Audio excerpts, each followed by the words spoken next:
Well, when I was growing up, Vero Beach was truly a very small town. And I think the population couldn't have been any more of Vero Beach proper than, say, 5,000 or 6,000 people. And I can remember my dad saying to my mother one evening that he'd been into town that day and he'd come to a decision that we'd have to move. And she said, why? And he said, I was in town on 14th Avenue, which is the main street. He said, I saw people I didn't even know on the street. You know, that's time to move for a bunch of strangers in town.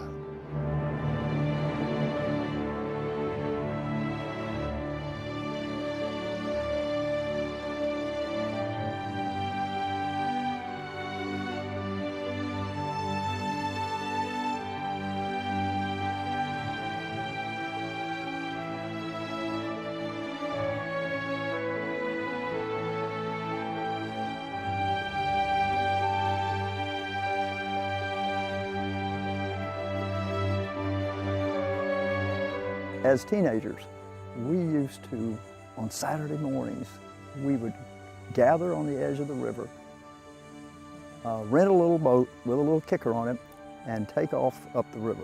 And those were the first memories I have of enjoying what we know as the Indian River. The U.S. Fish and Wildlife Service is very excited about the partnership that we're developing or have developed with the Indian River Land Trust. One of the reasons for that is that the Land Trust has acquired these just fantastic properties along the Indian River Lagoon in Indian River County. Those properties include some of the last remaining salt marshes in the state of Florida and along the Indian River Lagoon. The Land Trust is unique in that it determined to preserve the banks of the lagoon by owning them, not by enforcing rules and regulations against people. And at this point, I think they've accumulated several miles on both the east banks and the west banks. And that's a wonderful thing. So we've been very fortunate, and the Land Trust has done a fantastic job in preserving the lagoon I remember from the time I was a child, and preserving a mangrove forest like this, which you don't find in many other places up and down the east coast of Florida. I have to give credit to people who've come here from other parts of the country. Their dedication to keeping the island in its natural stages as much as possible deserves a tremendous amount of credit. I have been blessed to live in this community so long, actually since 1929, and I intend to be here at least for the next 10 years.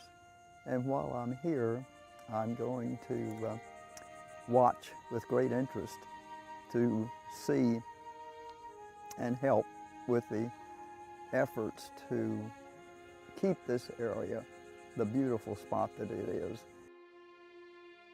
But I just don't want the ecological part of this county to make any drastic changes. And we can't afford to let this happen. But it will happen unless we are vigilant and unless we try to educate the young people who are coming along, because it's going to be their job, and they'll do a good job.